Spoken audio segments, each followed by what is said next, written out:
Hello, আজকে আমরা বানাবো ডিম আলু ভাপা। তার জন্য আলুগুলোকে কেটে নিয়েছি। এবার দেখুন 8খানা ডিম নিয়েছি। এগুলোকে এবার একটু ফেসিয়াল করে নিয়েছি। একটু হলুদ আর একটু লবণ দিয়ে ফেসিয়াল করে নিয়েছি। নেওয়ার পরে এবার কি করেছি, একটু কুচনো পেঁয়াজ, শুকনো লঙ্কা আর হচ্ছে টমেটো আর কাঁচা লঙ্কা দিয়ে দিয়েছি। এবার একটা আলপনা মতন থালা সাজিয়েছি। এর মধ্যে কি কি নিয়েছি দেখো।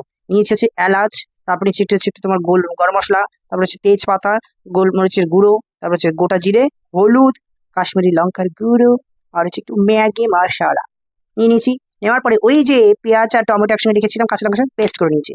নেওয়ার পরে এবার কুচকুচে কালো অংশের মতন কড়াই নিয়ে সর্ষের তেল ঢেলে পেঁয়াজগুলোকে চাকানা চিকনি করে একদম চিনবিরিং করে ভেজে নিলাম।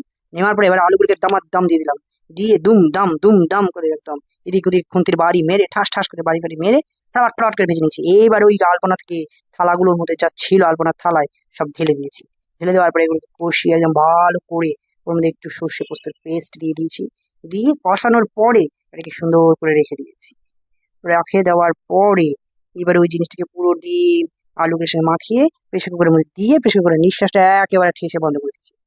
এবার একটু সময় যেতে না যেতেই ওরে বাবার সে কি চিৎকার, নিঃশ্বাস আটকে গেছে করছে। আর আমার শীত করতে করতে আমার রেডি হয়ে গেলো ডিম আলু ভাপা। দেখতে পাচ্ছ? So, শুধু তোমরা ট্রাই করবে এই ডিশটা, তারপরে আমাকে জানাবে। আমি আর পারিনি লোভ সামলাতে, ফটাফট বসে নিয়েছি একটা ছাদা থালা নিয়ে, আমাদের ভাতগুলো গরম নিয়েছি আর একটু ঝোল আলু নিয়ে আর এইসব বড় একটা ডিম নিয়েছি। মানে রান্না করে মনে হচ্ছে ডিমগুলো আরো বড় হয়ে গেছে। সেই ডিমগুলো দিয়ে এবার পরিবেশন, পূজা খাচ্ছে। খেয়ে শুধু রিয়াকশনস দেখো, বাবা কি রিয়াকশনস। আর আমি খাচ্ছি এবার দেখো খেয়ে আমার যে রিয়াকশনস সেটা শুধু দেখো।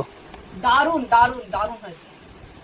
তোমরা ট্রাই করে দেখতে পারো। তো আজকে আমার ডিশটি যদি ভালো লাগে আমার এই ইউটিউব চ্যানেলটিকে সাবস্ক্রাইব করো এবং কমেন্ট করো আর আমার পাশে থেকো পরবর্তী ভিডিওর জন্য। টাটা।